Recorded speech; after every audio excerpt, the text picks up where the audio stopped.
Bismillahirrahmanirrahim. Alhamdulillahirabbil alamin.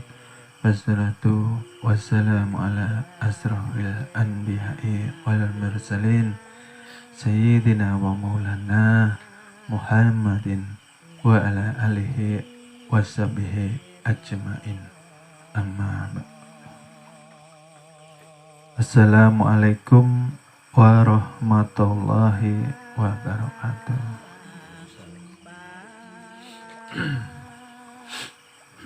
Alhamdulillah, terima kasih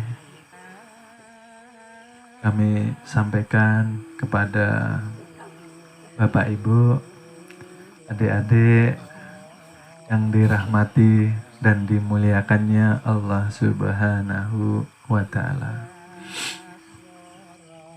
Sholawat dan salam selalu kita haturkan kepada junjungan Nabi besar kita, Nabi Muhammad sallallahu alaihi wasallam. Alhamdulillah, terima kasih kita haturkan kepada Allah Subhanahu wa Ta'ala yang pada malam hari ini masih memberikan kita kesempatan untuk berkumpul di majelis yang dimuliakannya Allah Subhanahu wa Ta'ala. Mudah-mudahan di dalam majelis ini kita dilimpahkan keberkahan di dalam ilmu, di dalam hidup, dan di dalam keselamatan. Amin amin ya rabbal alamin. Sebelum kami sampaikan, terlebih dahulu kami menyampaikan bahwa di sini kita belajar bersama dan kami tidak bermaksud untuk menggurui, ya. Jadi dimohon duduk bersantai. Ya. Jadi malam ini kajian yang akan kita sampaikan ialah kajian yang kemarin telah kita sampaikan terlebih dahulu kepada murid-murid di Blitar, ya. Tapi karena kajian di Blitar ini kemarin belum bisa di backup melalui rekaman audio video dan banyak yang belum mengetahui kajian ini, maka malam hari ini kita sampaikan ulang supaya semua murid bisa menyimak, ya. Dan kajian ini bisa direkam secara audio dan video, ya. Karena sayang kalau kajian ini dilewatkan, ya. Kajian yang kami sampaikan kepada murid-murid di Blitar kemarin, ya, 3 minggu mohon maaf libur. Saya pulang kampung, ngajar di kampung, jadi mohon maklum, ya.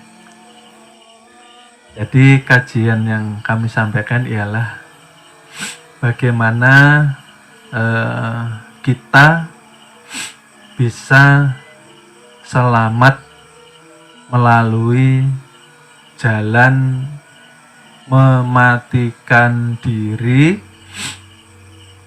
sebelum datangnya mati yang sesungguhnya, atau dikatakan jalan selamat melalui jalan mati secara maknawiyah, ya.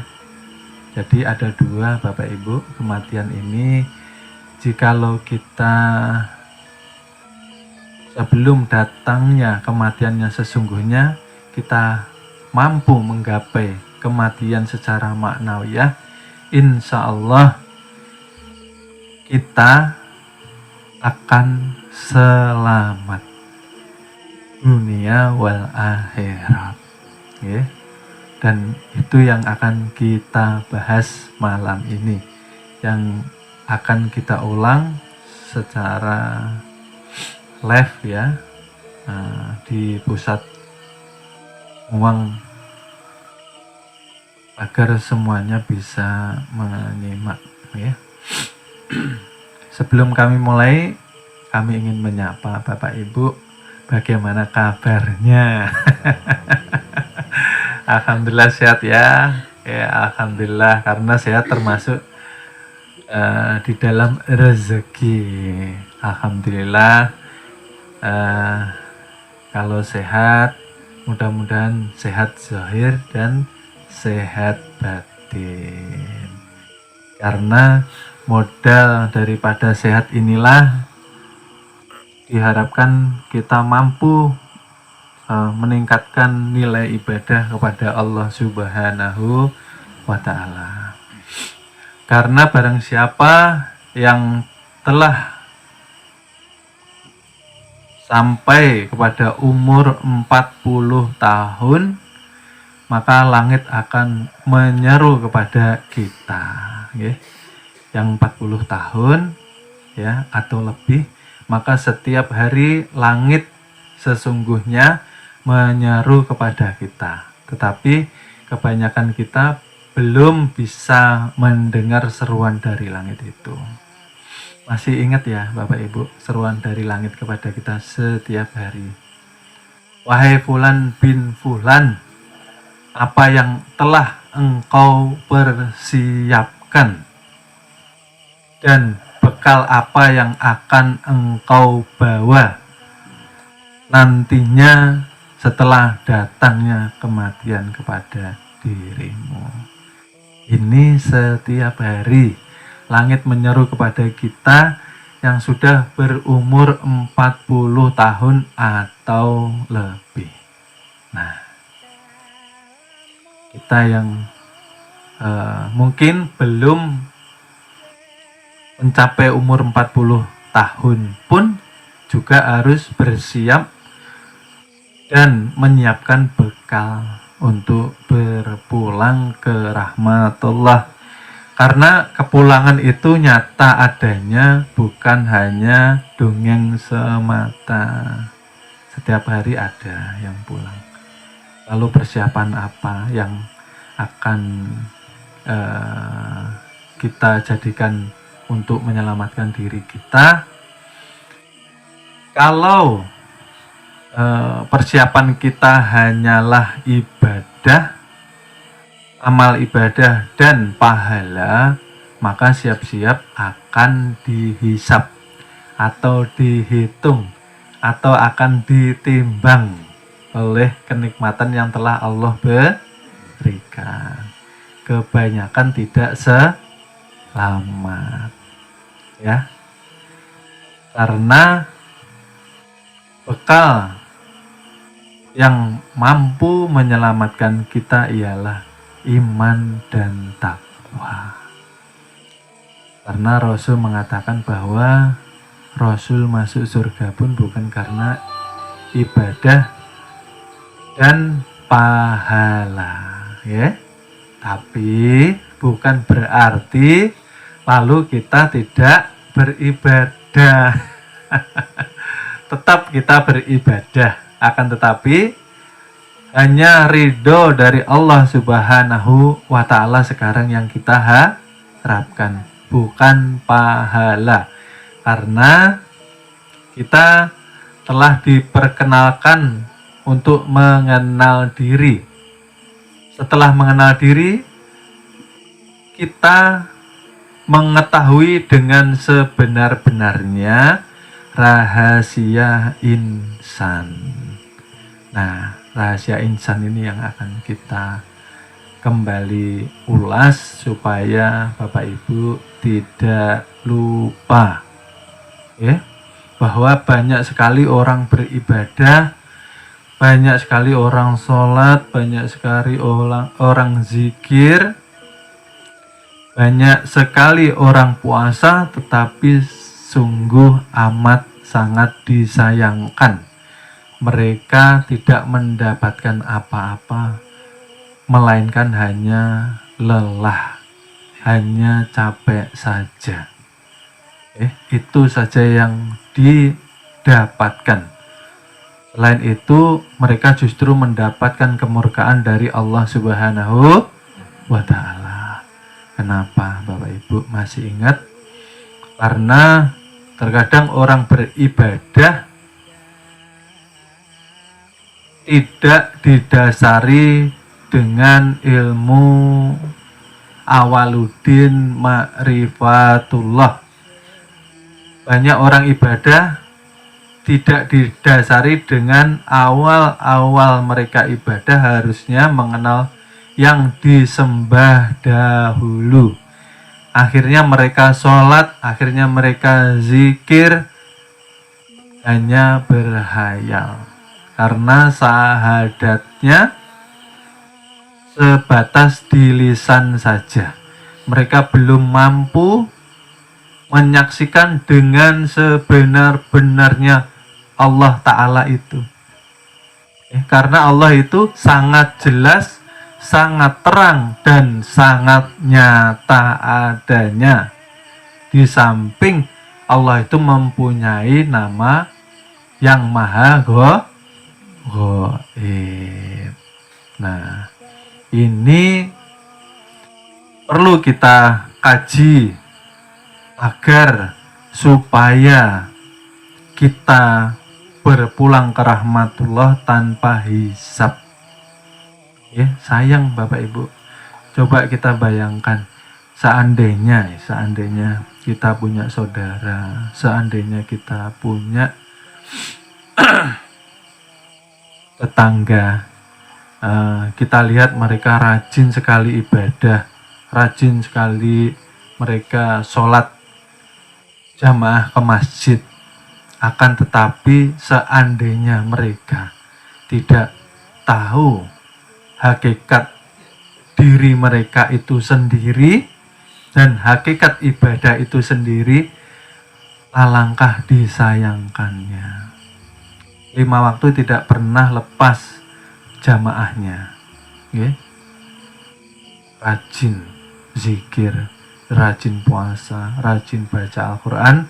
Akan tetapi mereka merasa mereka yang ibadah, mereka merasa yang sholat, mereka yang merasa zikir, mereka yang merasa puasa. Ini yang sangat disayangkan. Karena ketika kita masih merasa, ternyata ketika kita ibadah di hadapan Allah Subhanahu wa Ta'ala, secara qalbu rukunnya kita dianggap batal. Walaupun rukun zahirnya, sholat zahirnya kita sudah benar, bacanya sudah fasih, sudah benar semua, tapi secara rukun qalbi, ketika kita merasa yang masih sholat, dikatakan di hadapan Allah Ta'ala kita batal. Kenapa dikatakan batal? Karena ketika kita masih mempunyai rasa akuan diri, merasa ada wujud, disitulah kita dikatakan ingin mensejajarkan diri dengan Tuhan. Kalau merasa mampu mengerjakan sholat, berarti kita merasa ada di diri. Betul Bapak Ibu? Nah, itu artinya kita mensejajarkan diri dengan Tuhan. Tuhan mempunyai sifat wujud, artinya ada. Sifat wajib bagi Tuhan. Nah, kita pun merasa mempunyai sifat wujud. Artinya tanpa kita sadari, kita sudah dikatakan syirik. Maka syirik ini dosa yang termasuk dosa besar. dosa yang tidak diampuni karena kita setelah merasa ada wujud dikatakan mensejajarkan diri dengan Tuhan, kita dikatakan merampas hak Tuhan. Ketika kita merasa ada wujud diri, disitulah kita dikatakan ibadah membawa najis batin. Kalau najis zahir, Bapak Ibu, kena pipis, kena air liur anjing, kena nanah, kena darah, kena kotoran, masih bisa dibasuh dengan air yang ada di rumah atau di musola atau di masjid. Tapi kalau najis batin, itu 7 samudra airnya tidak mampu membasuh najis itu tadi, ya. Nah, ini yang sangat mengkhawatirkan. Ini yang membuat kita prihatin bahwa kemungkinan amat sangat banyak yang belum memahami ini. Bagaimana kalau terjadi di orang-orang yang terdekat dengan kita? Entah keluarga atau saudara kita, atau mungkin tetangga kita. Bisa kita membayangkan ketika nanti di akhirat kita melihat mereka digiring ke api neraka. Ini yang memprihatinkan. Oleh sebab itu, akhir zaman hanya satu golongan saja dikatakan minoritas, yang terkecil bukan yang terbesar, Bapak Ibu. Yang paling sedikit bukan yang dikatakan yang paling banyak.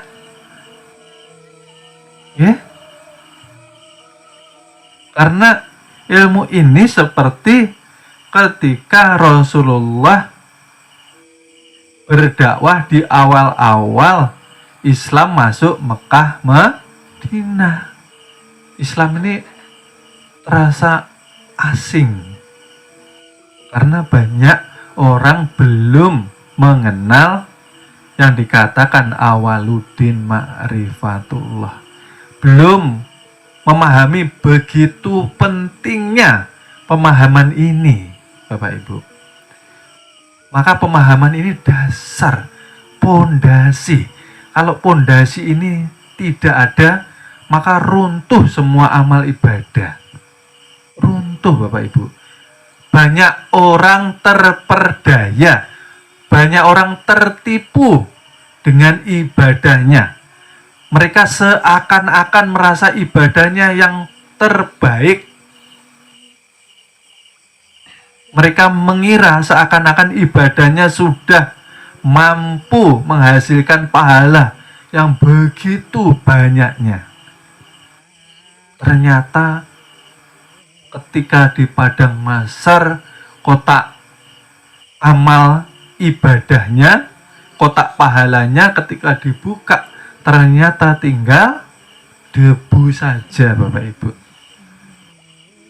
Semuanya hancur. Dikarenakan mereka ketika hidup merasa ada diri. Ketika merasa ada diri, rasa akuan itu loh, merasa wujud, maka ibadah pun diakui mereka yang beribadah. Maka dikatakan insan itu adalah rahasia daripada Tuhan. Contoh ini Bapak Ibu ya, mungkin kamera bisa melihat. Contoh untuk memudahkan Bapak Ibu paham, ya, saya contohkan, ya.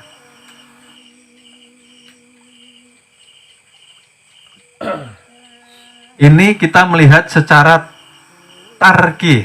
Tarki itu dari bawah ke atas, ya, dari bawah ke atas, dari luar ke dalam. Tubuh kita dikatakan jasad, batang tubuh atau dikatakan insan, dikatakan merupakan rahasia Tuhan, ya. Maka di sini kami memberi contoh, ya. Yang pertama ialah jasad batang tubuh atau dikatakan insan yang pertama. Yang kedua ini dikatakan kolbu, ya. Kalau insan tempat melihat kenyataan af'al atau gerak daripada Tuhan, ya. Yang pertama af'alnya, ya. Yang kedua yang dikatakan kalbu ini tempat melihat kenyataan asmanya, ya, namanya, ya. Lalu yang ketiga bisa dilihat, ya, ialah ruh, tempat melihat kenyataan sifat Allah, ya, ruh. Yang keempat ialah sir, tempat melihat rahasia di sebalik sir terdapat zatullah, ya. Baik, akan saya jelaskan. Tubuh bisa bergerak, ya, berdiri, rukuk, sujud, iktidal, dan duduk karena perintah dari kolbu. Kalau kolbu memerintah berdiri, maka tubuh akan berdiri. Betul.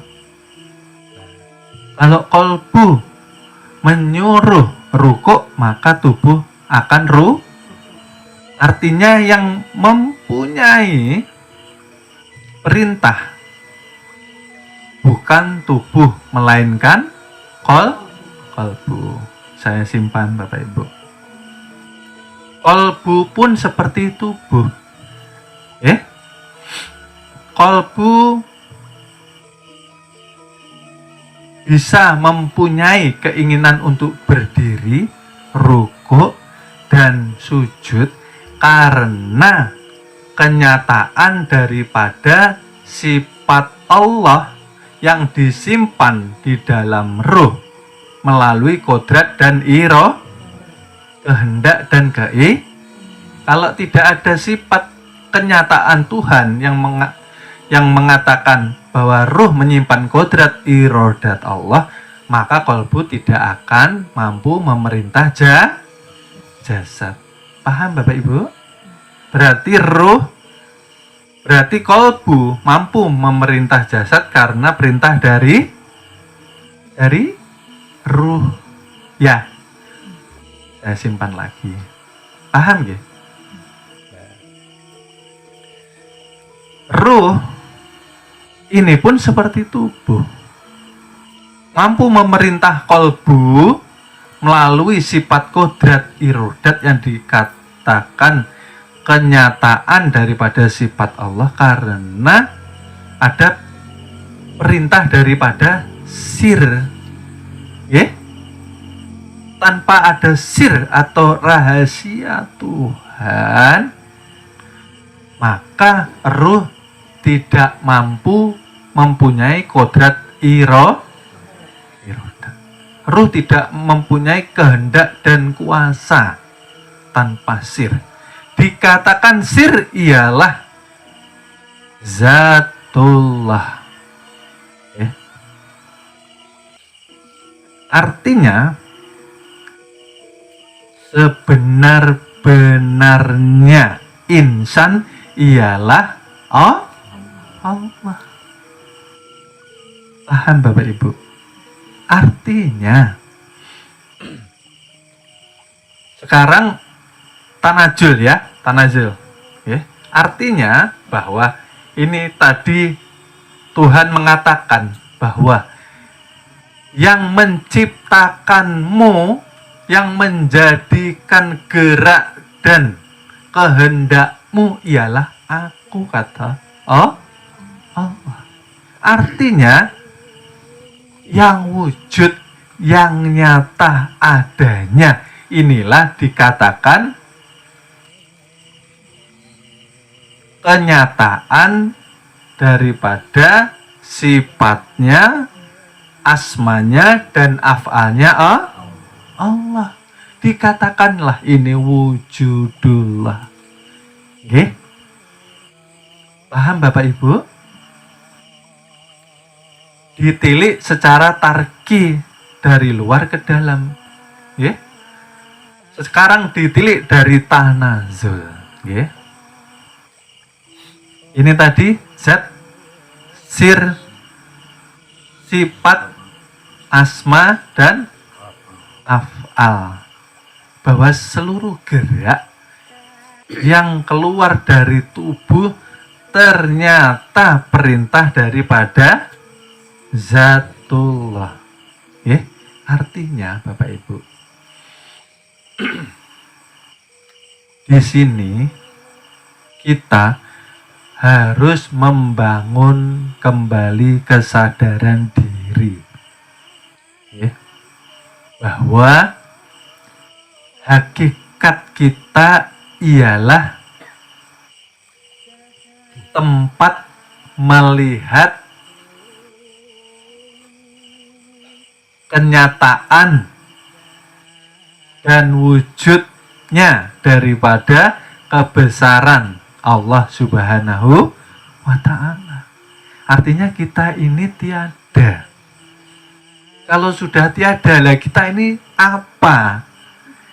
Nah, kalau yang wujud Allah, sifat sama pendengaran, sifatnya Allah, sifat melihat, sifatnya Allah, kalam pun merupakan sifatullah. Mengetahui ilmu dikatakan sifatnya Allah. Hidup, hayat, kodrat, dan irodat pun sifatnya Allah. Lah kita apa Bapak Ibu? Kita ini tempat memandang daripada kewujudan Tuhan melalui zat dan sifat Bapak Ibu. Jadi kita tidak boleh mengaku menjadi Allah, karena kita tidak mempunyai pengakuan, karena kalam pun merupakan kalamullah. Oleh sebab itu barang siapa yang mengenal diri, maka akan kelulisannya, maka akan binasa dirinya. Paham Bapak Ibu? Kenapa dikatakan kelulisannya? Karena kita sudah tidak mampu berkalam, karena ini kalamnya paham? Kita binasa Bapak Ibu. Kenapa? Karena sudah dibuka rahasianya bahwa yang wujud, yang nyata, yang ada hanya kita ada ndak? Betul loh ini. Ini jalan selamat melalui cara mematikan diri secara maknawi. Itu artinya apa?